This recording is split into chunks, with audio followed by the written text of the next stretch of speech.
guys, good to see you. So today's we are going to talk about Sarvangasana, and this video series is going to be about primarily about how to get into Sarvangasana. So the drills also will be focused around this asana, and Preeti will tell us the technicalities on how you really get into a very good shoulder stand. So let's start, and this is one of our objectives of season 3. So in every sprint, Sarvangasana will be covered. So let's begin.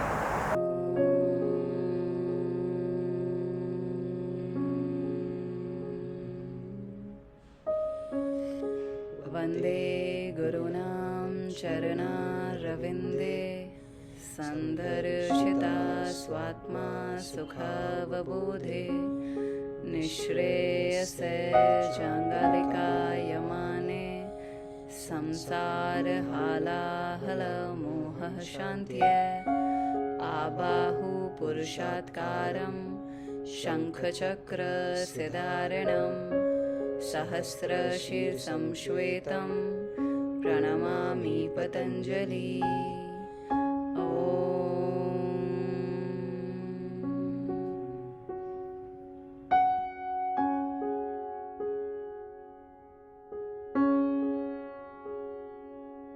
Okay, let's start with a warm-up.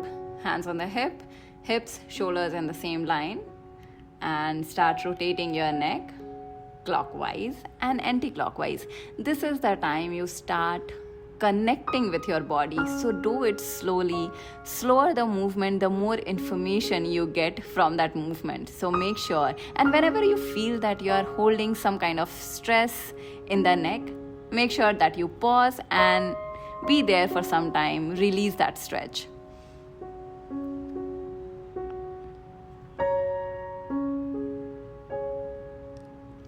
And start in the other direction now. Anti-clockwise, we'll do 5 times again. Make sure that you are not moving the shoulder, only head is moving with the help of your neck around it.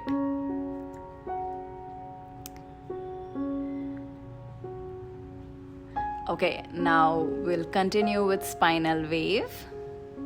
This is a very important movement to learn articulation of spine, and it is going to help you with flexibility as well as strength, developing strength in the spine.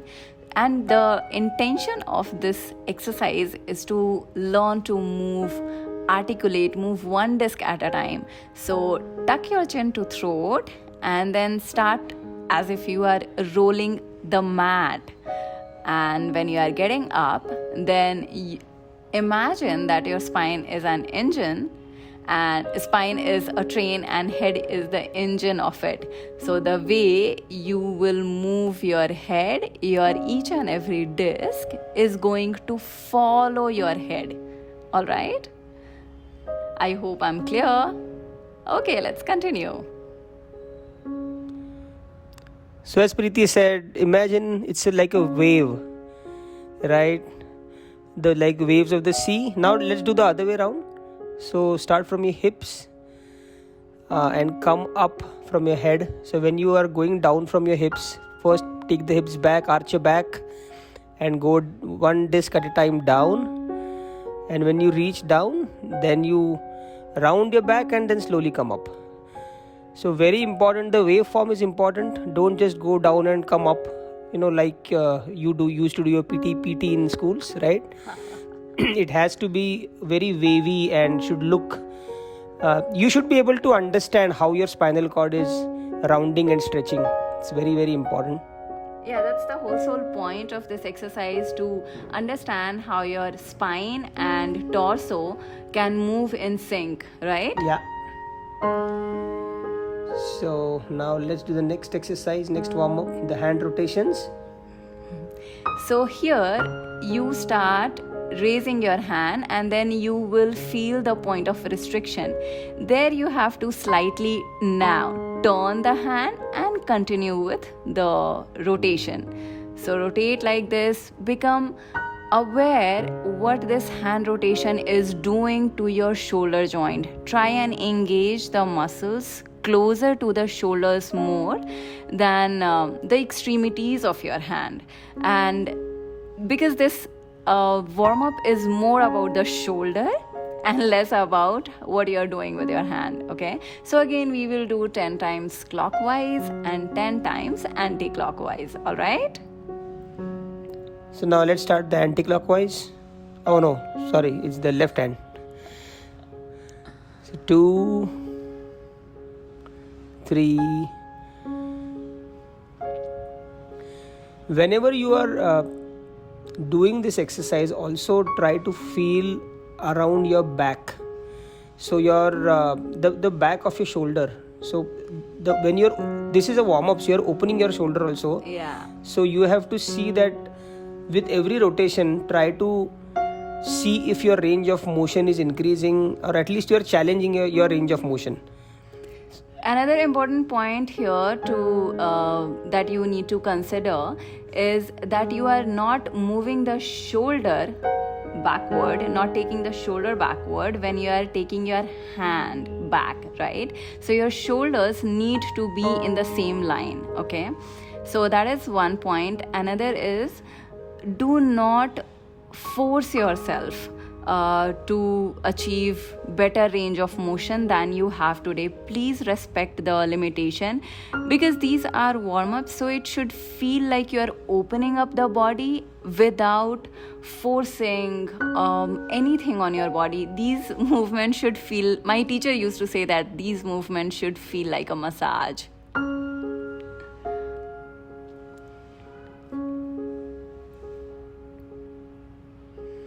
Hope you've already started sweating. And yeah, one more thing, turn off your fans. If you have done that, turn off your ACs. Your body needs heat. Yeah, very important. So you have to, you otherwise you'll cool down while doing the warm-ups.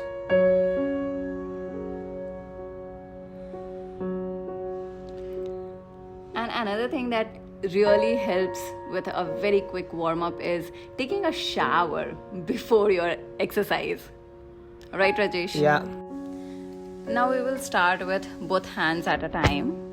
Especially in this one, there are chances that you will arch your back without noticing, of course. But please do not do that. Keep it isolated to only shoulder movement, keeping the spine in a neutral line.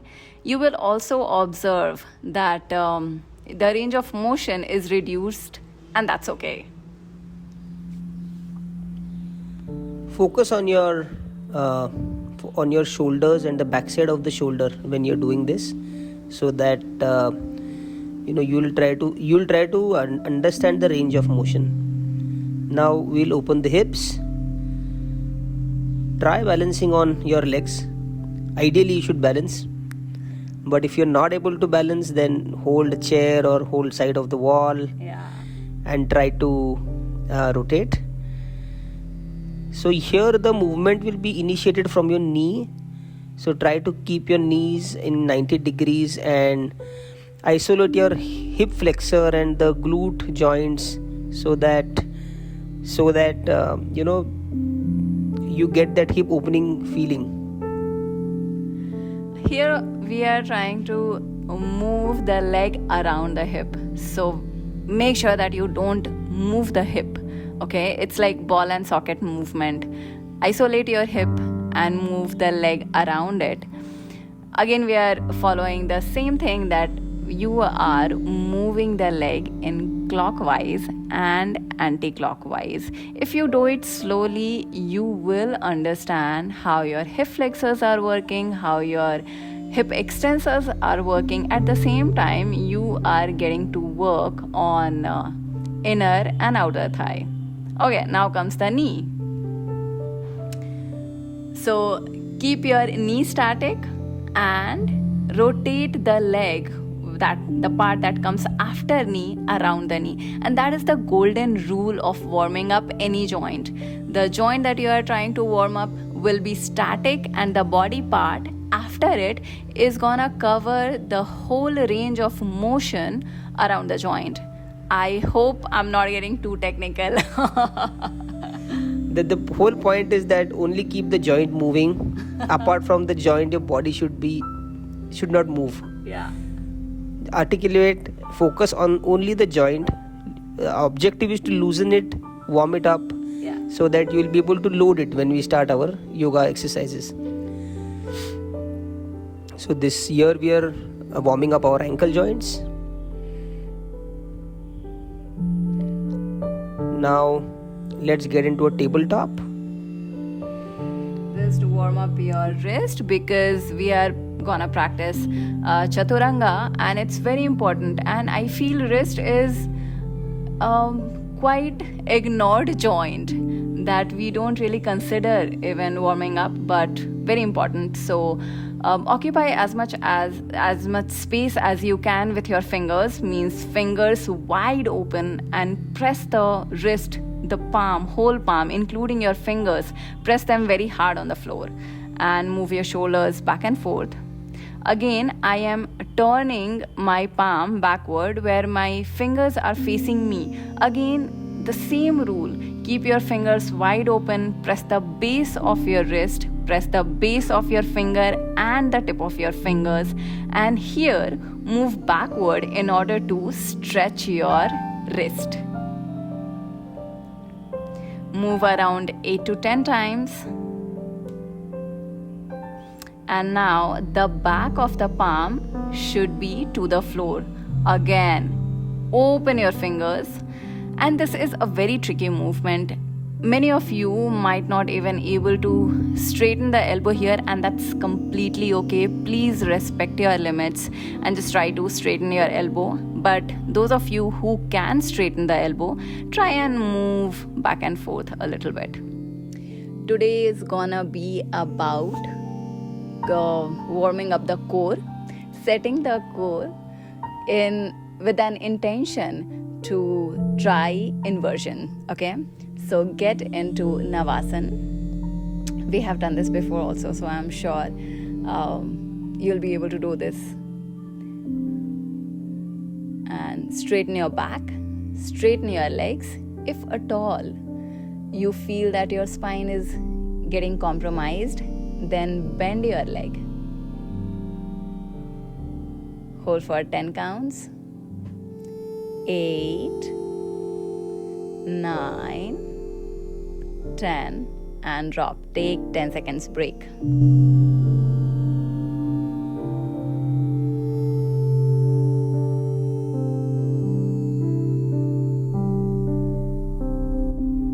Let's start the second set. Get into the pose.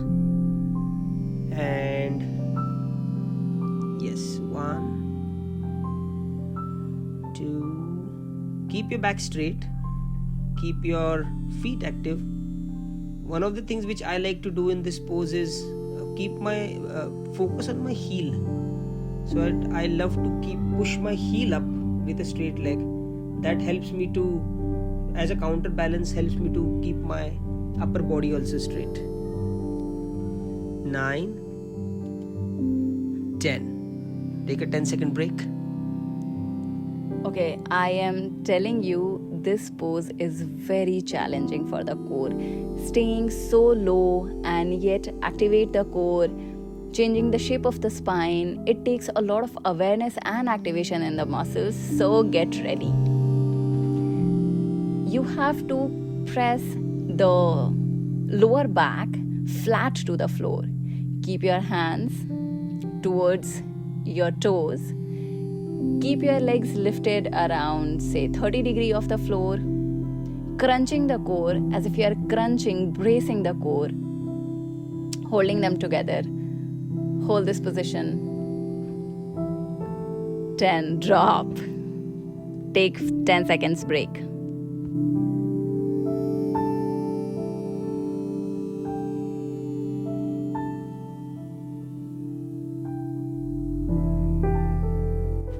Let's do the second set. Get into the pose. This is also called a low boat. 2, 3, 4, 5. Legs around 30. Back also is not totally on the floor. 8, 9, hold, 10, and you can drop. Take a 10-second break. So, as a beginner, I know that most of us think that only that six-pack muscle is the abdominal muscle, but let me tell you, that is the most superficial abdominal muscle. The stabilizer core muscles are TVA, transverse abdominis, and that's what we are going to focus in this exercise. So lie down, bend one leg, and then the other leg you have to keep squeezing to the chest alternately. 3, 4, 5, down. Take 10 seconds break.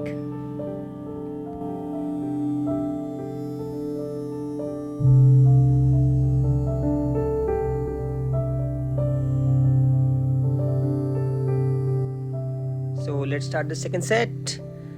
Get into the position, and we'll start with the right leg. First, both legs straight, tuck your right leg to your chest, and then do it alternate. 1, 2. Ensure that your core is getting activated. So keep the leg in 30 degrees, not more than that. 4. Last one, 5. And drop. Take a 10-second break. This exercise is in continuation to feel TVA better and deeper. So for this, lie down on the floor, keeping your spine in a neutral line. So press the lower belly to the floor, bend one leg and raise the other leg. 2, 3, focusing on the side abdominal muscle. 3, 4, 5, and switch legs. I know my counting is very bad. 1, 2, 3. Rajesh always makes fun of my counting, that I should do counting classes again. 5. And drop. Take 10 seconds break.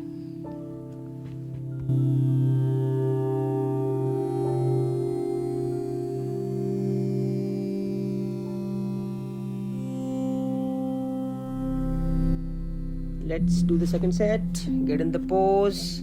Left leg bent, right leg in position. Up 1, up 2. Ideally, don't touch the heel to the floor. Up 3. But if you can't do it, then theek hai. Up 4. Last one, 5. Change legs. Left leg straight now. And up 1. Feel your core. Up 2. Up 3. If there is pain in lower back, you can bend your leg a little bit in your knee. 4 and 5. Slowly drop down. I'm sure counting was better this time. Take a 10-second. So next exercise is going to be supported by the wall. So find a wall close to you. Make sure you lie down next to the wall as demonstrated in the video. Girls, please take your hair out of your neck. That's very important. Otherwise, it's gonna be very, very irritating. I hate when hair comes down the neck. It disturbs the line of the spine. So get your legs up on the wall like this. Bend your knee. And here, pressing the wall, get your hips up. Get into this position and then take one leg off the wall. Try and feel the activation in the shoulder, hips and legs. Then switch legs. Again, feel the sense of balance. Slowly activating, get aware of this position, and as and when you feel comfortable, take the other leg off the wall. Try and balance in this position. It may take time, but make sure that you be easy on yourself. Please do not force. You can also, if you're not able to balance, you can repeat balancing on one leg each as we had started. Right.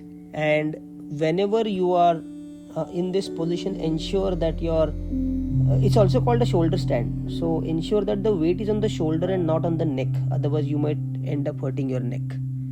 Okay, now you can get out of the position slowly and rest. Or may repeat as many times as you want. We do not want to force anything in this session, because you're gonna take your own time to understand the alignment, get comfortable in this position. So feel free to take your own time, okay? Rajesh is gonna do whatever I'm gonna tell him to do. So lie down. This is gonna be a person assisted exercise. Lie down like this. Slowly raise your legs. Make sure that the person is supporting you well. Push the spine to the floor, and here turn the leg a little over, close to your head like this. Make sure that your hips get up. Then supporting with your hands, let your hips come off the floor like this, and try and get the balance here. Take your own time. Once you have the balance, then slowly you can take your legs behind, squeezing your glutes, activating the upper back and shoulder, yet pressing the head and neck to the floor. Once you feel balanced, please hold this position. Now it's going to be hard to get a real needle straight shoulder stand in the first go, so most of you are going to have it bent. Your hips might not be exactly over your shoulder, but don't worry about it. This is our objective as the end of the season asana. So you need to get it by say end of November. So chill maro, do it properly. Now start coming down slowly. And again, you have to reverse the thing. So take your leg over the head, slowly lower down your hips like this. Really take your own time to do this. And then put the hips down on the floor slowly like this. Again, person assisted. And then slowly release the legs on the floor. There you go. Now if you don't have a person to assist you, it's still okay. Follow this sequence as Preeti just guided, and you should be fine. Today we won't be having Shavasana as part of the video, because this is a very critical asana which is one of our objectives. So we will highly recommend you to practice on your own for 10 minutes. You can rewind this video, watch it again, but at least practice for 10 minutes and then go on your own for Shavasana. And unfortunately, if you don't have anybody to assist you, then please repeat the wall drill again and again and again and again. And one day you will be able to get this asana on your own, even if you don't have anybody to assist you. So that was all from us for today. And inversions have a very special place in yoga, because it is not only about strength, it is not only about flexibility. You have to train for both, and you have to train your body, your joints, to hold that alignment. So it takes time. Please give it its own time and just enjoy practicing that. Yep. We are signing off. Bye-bye.